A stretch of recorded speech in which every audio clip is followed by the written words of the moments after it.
you so much for being with us tonight. I am so glad that you're here.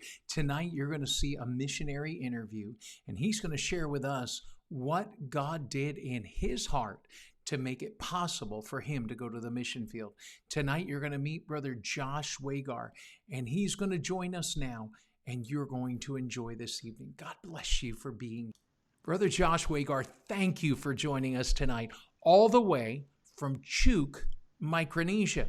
This is amazing to me. And you get to be here with our guests and people who are watching. Now, folks, if you have questions tonight, I want you to put those in the comments. And Josh and Sarah, they're going to come in after this is after our time here, and they're going to come in and they're going to answer your questions, and you can direct message them as well.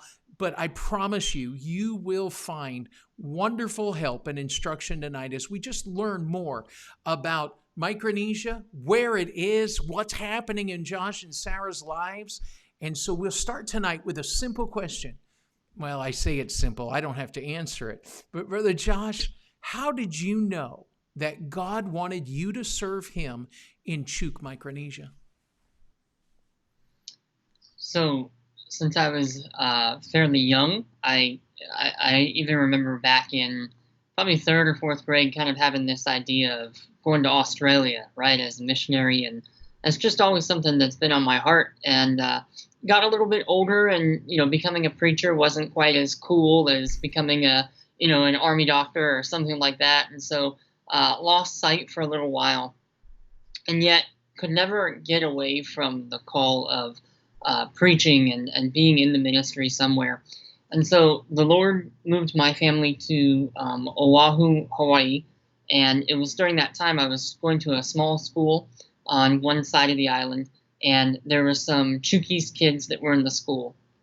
And then the church that we were attending, Ohana Baptist Church, within the church as a whole, there was a separate Chuukese congregation.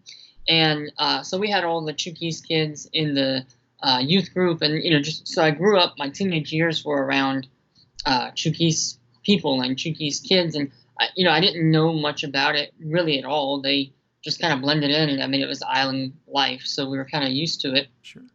But I never really thought that would come back to anything.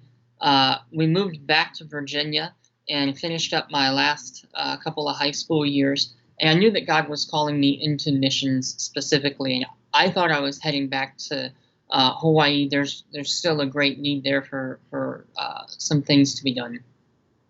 So got to college, and I was starting to really focus in on just becoming a missionary. And we started attending this church called Every Nation Baptist Church. So if you guys are watching, hello. And that was really some of the most formative time in my life, was being part of that church, and started working with a group of people from Nepal. And they were refugees. They're Bhutanese refugees from Nepal that came here. And so God really started to use that ministry, and I really started thinking, okay, Nepal is maybe where it's at.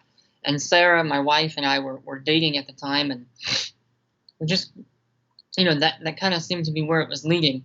And then, just to be quite honest, I don't even know where Micronesia came back up at. I really can't remember, but I just remember Micronesia kind of being in my head. And so it really came down to Nepal or Micronesia, and I really agonized over it. It was a pretty intensive time in my life. I think it was about my sophomore year of college, and just really agonized over it. And I got to the point, I said, God, you got to show me where you want us at. And it was during a missions conference at the college that the keynote speaker, and I don't want to make it sound like I just kind of live my life by, signs that God might give, but I thought it was interesting. The keynote speaker was Dalton Heath, who was one of the kind of the big main missionaries that was in Micronesia for quite a while. And I thought, well, okay. And so through that and just some answers to prayer and a peace, Micronesia was where it was at. I was like, okay. But I had no idea the difference. I didn't know that Micronesia was a region that was made up of multiple countries. I didn't know that the FSM was made up of 4 states that were complete. Micronesia, that's all I knew. Well, our pastor from Hawaii, Pastor Surface, came and preached at the college for a few days, and I told him, I said, Pastor Surface, uh, you know, God has called me to Micronesia, and this is what we're doing. I'm excited. And I remember driving home with him. I was in the car with him, and he said something about, you really need to look at Chuuk. Chuuk is really, and I was like, oh, okay. I didn't know the difference, but okay, yes, sir. And from there, God just really used that time to hone in that Chuuk was the place. And yeah, that's long and short of it. Sarah and I were dating, and she was like, "If you're in, I'm in." So here we are. Here we are today. So, Amen. Joshua, something that stood out to me in what you just said and stood out strongly to me is God used a missions conference to touch your heart. And I think about hmm all of these folks who are watching, and sometimes missions conference isn't the best attended meeting. It may not be the hmm most popular meeting, but boy, did God use that, and your whole course in life changed. Well, how did God finalize things with you and Sarah? Meaning, Well, like, how did he finalize yeah, I us mean, coming into? you just kept saying girlfriend, girlfriend, girlfriend. We need to know the Uh, rest of the story, buddy. I don't know when she watches this. I'm not sure, but I always tell her it's because I had a convertible when we first met. But I know that's not really what it was at all. But we attended the same church. There's really very few of us from the college that went to Every Nation, and it was a brand new church plant. And so, I mean, when I say we did everything, we did everything. I was the guy in the church that had a truck, Right? as well. After a little while, I had a truck. So, I mean, we were hauling chairs, we were setting up signs, we were just everything. It was just insane. I don't even know how we did all of it when I look back. And so, kind of being in the forged in the fire of ministry together, I guess you Mm. can say, kind of knit our hearts together. And it was just as we got to know each other, we kind of were like, wow, all right. And then time went on, and we began dating, I think somewhere around December of 2009. And God just, from there, we kind of went into it knowing, I mean, unless something drastic changes, we kind of just knew. And I know that's not everybody's story, but we just Right. kind of knew we were right for each other. And we got married. She graduated with an associate's degree, and we got married in between my junior and senior year of college. And so that was in 2012.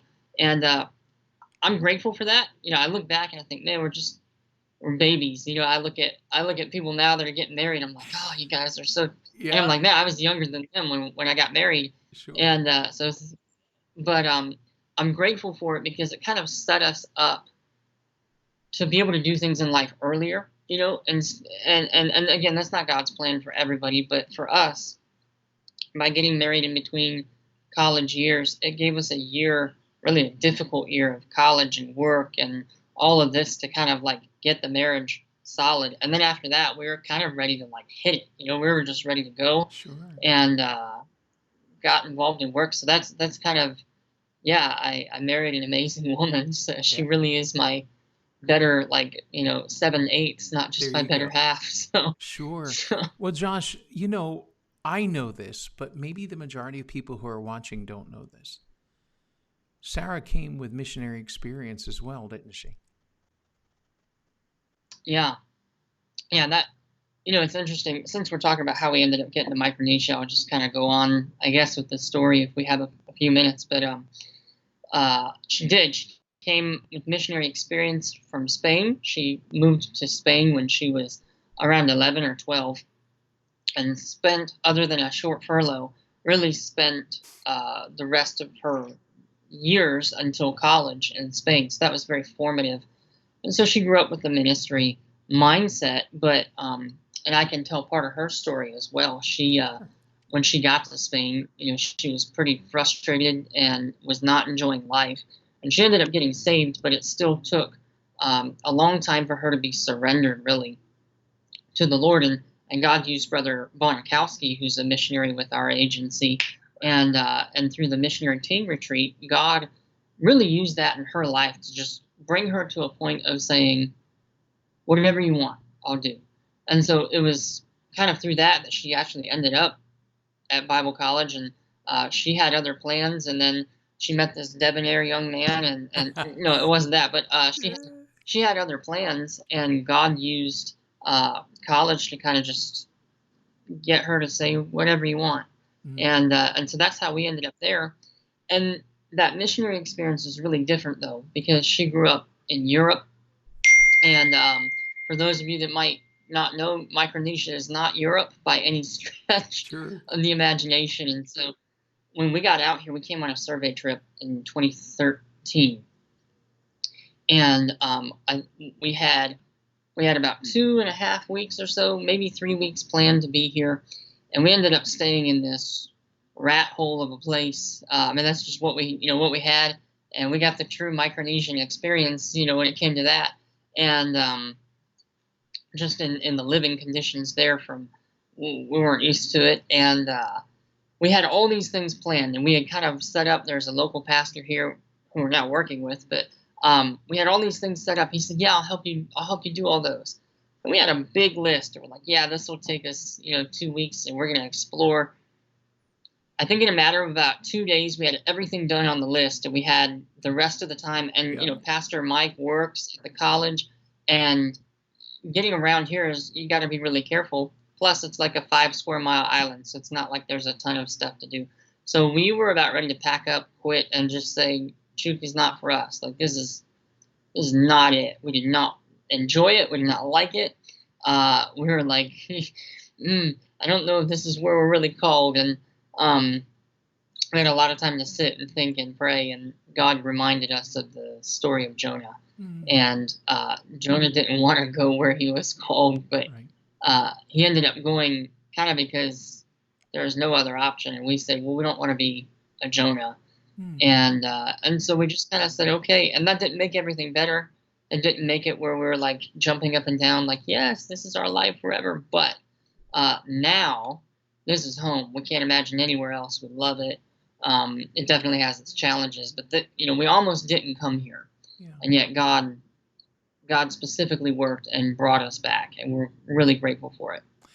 Josh, hearing you tell your story afresh to me, and I first met you early on, and then through this journey where you are now, it just amazes me of how great God is. Of any girl that was going to college at that time, God connected you with Sarah. Yeah. And at any hardship that you have faced since then, God's given you the perfect helpmeet. She's an incredibly strong woman, and she loves the Lord, and she follows her husband, and those are incredible traits. But Josh, when you look at ministry and the challenges that you face there, it's not an easy place where you are. I know people would think, oh, Micronesia, Pacific Island, and there's probably coconuts everywhere, and you just sit back and just sit under the palm tree, and people come to you and they get saved left and right, and they get this fanciful notion of what it is. But when you look at ministry and the challenges you face, Josh, what keeps you there? It's a good question, and we kind of had to sit and think for a minute. First of all, what keeps us here is really the need, and I don't say that from a savior mentality. I know good and well that Sarah and I really don't have necessarily the right, like we don't have the ability to just come in and do a bunch of things. We don't have this deep background of knowledge or ministry or ability or whatever, but the need here is great, and there's very few people to fill that need. So the need keeps us here on the hard days. And then, just to be honest, I hope people understand my heart when I say this. God gives personalities to everybody, and my wife and I complement each other very well. But in that what I'm lacking, she has, or what she's lacking, I have. But one thing that we both have is just a stubborn will. Like, we just don't give up. And that's not a brag. Like, that's from the Lord. Because if He hadn't have given us that, we would have been gone in the first 6 months, I think. Like, I mean, truly.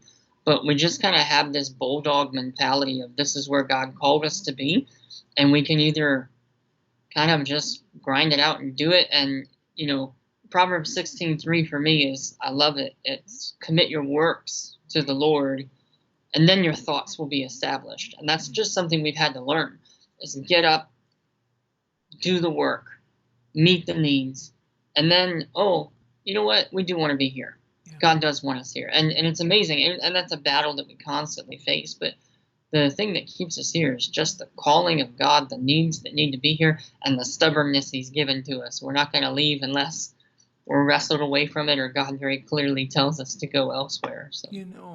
Josh, hearing you say that, it reminds me of many people's stories that God uniquely wires someone's heart for where He's called them. And you could look at the Apostle Paul, and he finally just blurts out and says, I've learned in whatsoever state I'm in, therewith to be content. And that's a game changer when a servant of the Lord comes up with that that's their mindset, it's their heartbeat. And they say, we're just going to stick it out. And thankfully, because of stubbornness or sheer grit, you choose to stay there. And it's not been without its challenges, and it's not been without its hardships. But you all are doing admirably, and the Lord is honored by your work that you're there. Both of you come from great parents. I know your parents better than I do Sarah's, but incredible investments they've made in your lives to get you to serve the Lord. And then you just picked it up and rolled on, and God just moved in a powerful way.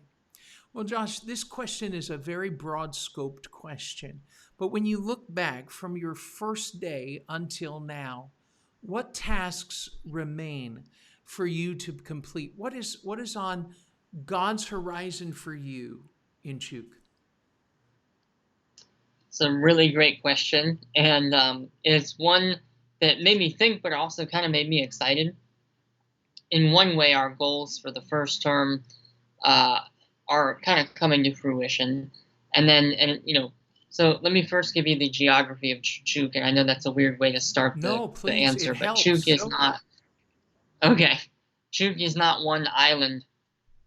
Chuuk is 40 to 50 inhabited islands that are spread out over hundreds and hundreds of square miles. But if you were to squish all of those islands together, you would only have about 50 square miles of land. So for reference, that's like tons and tons smaller than the state of Rhode Island, which is our smallest state. And so we're minuscule, but we're spread out. And then on top of that, each region, there's 5 regions in Chuuk, 5 sections, if you will. You can almost say it's like a county. Mm-hmm. And each region kind of has its own flavor. And even within Chuuk, there's kind of sometimes these prejudices that come up between between regions. And so I say all that to say we came out here knowing that it wasn't a 5-year or 10-year job. Like, we came out here knowing it's a long haul thing, and it's going to take, a lot of work.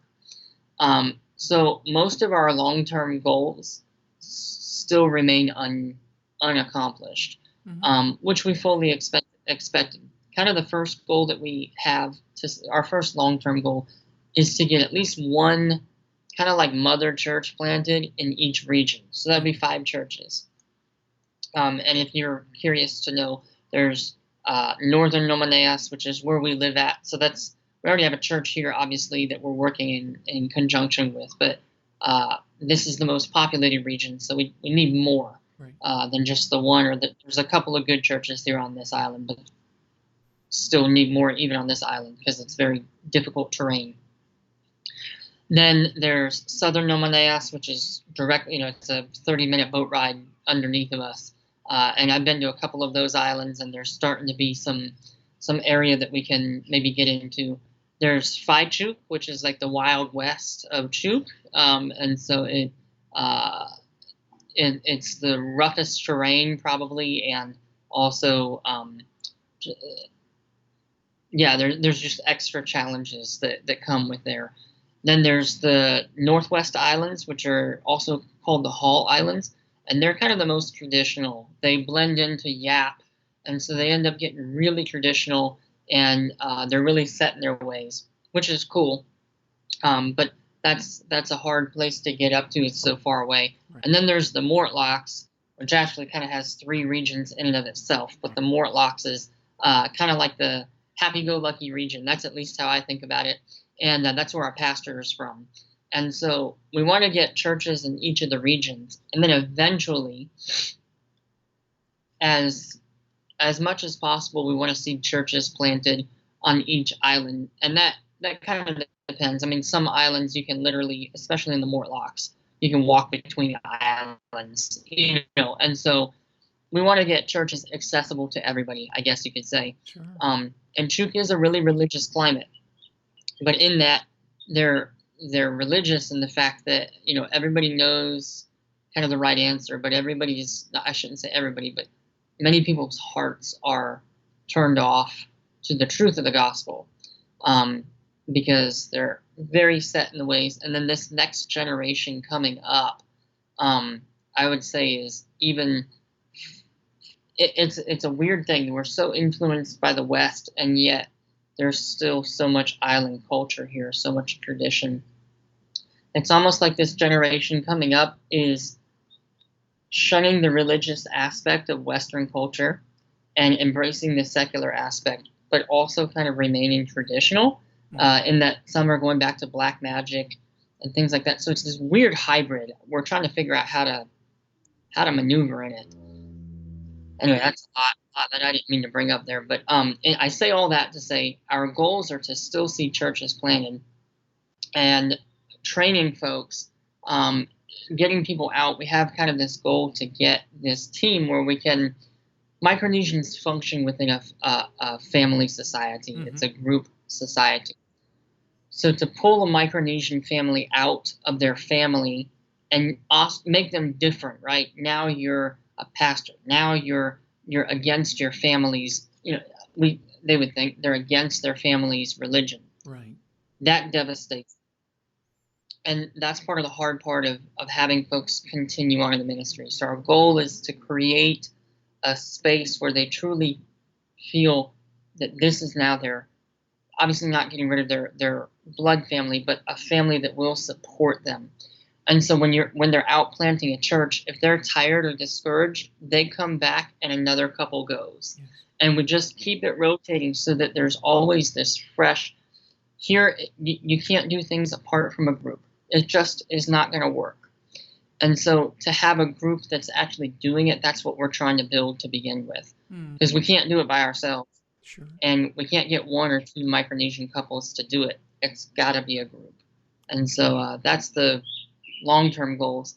But other than that, right now, our first term goals, helping out the church that we're in, Grace International Baptist Church.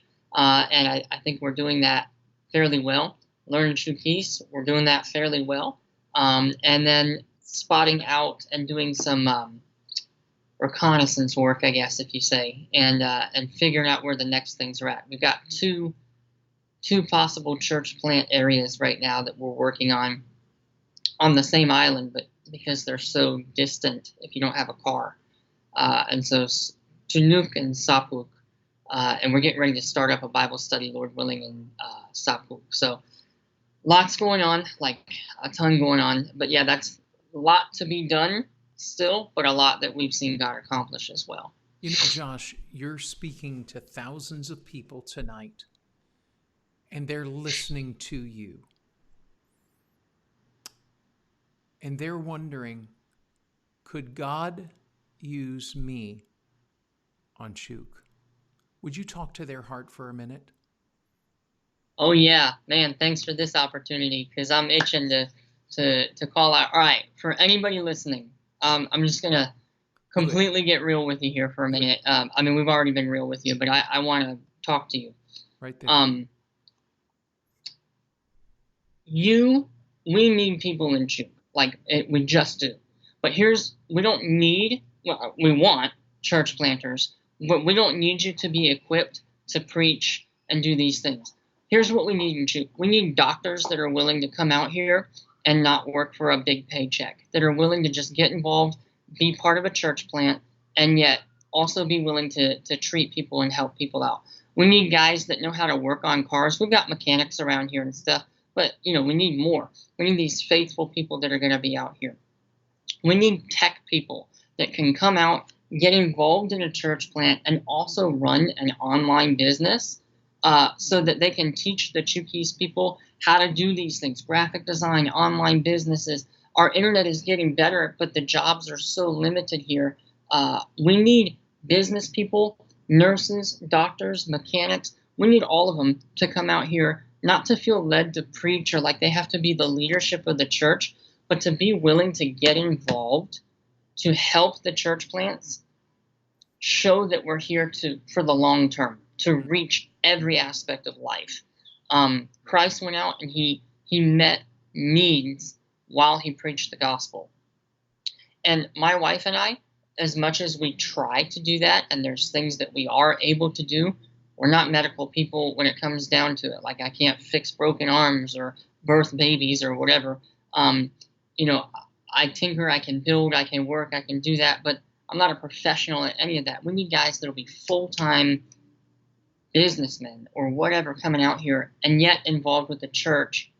Maybe you want to help with the kids ministry. Maybe you want to be faithful in the church, but that's what we need. And yeah, we also need some preachers and teachers and missionaries, traditional sense. So anybody listening, if you think, I don't know where I should go, come out here for a year. We'll take care of you, and we want you here. And then maybe God will call you to be here for a little bit longer. So, Josh, I can't think of a better way to bring this to a conclusion tonight.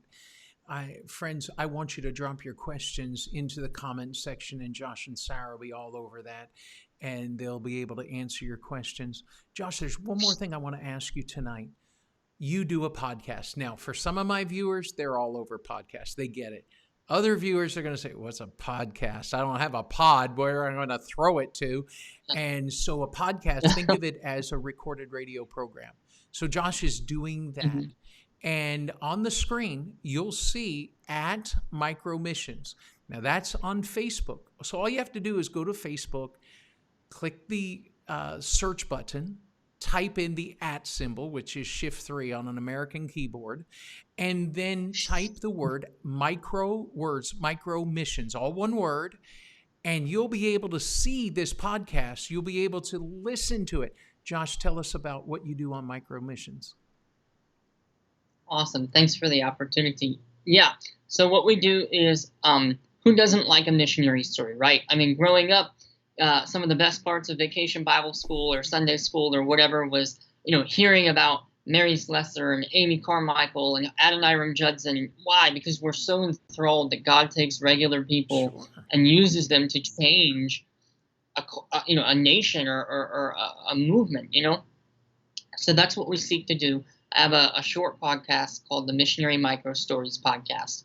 And it's supposed to only be about 9 minutes, but it often goes a little over that. I know how hard that is to keep it that short. But it is a short podcast. And we've got missionaries from all over the world. And I mean that. We've had them from Micronesia, Africa, the Arctic North, Europe. All over the world.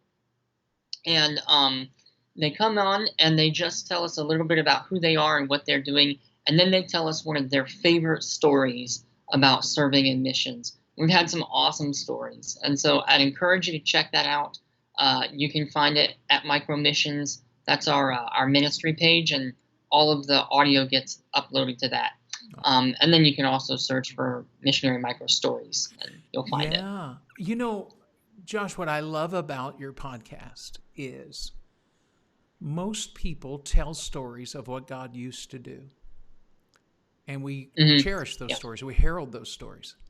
But what you're doing is you tell what God's doing right now with living people and normal people, and not these people who are just elevated to a place. I mean, I've been on the podcast. It's wonderful. Staff here listens to it. They look forward to it. We have a staff member that podcasts weren't her thing. But when you started this, it became her thing. Uh, And so it's just a wonderful thing that what you're doing.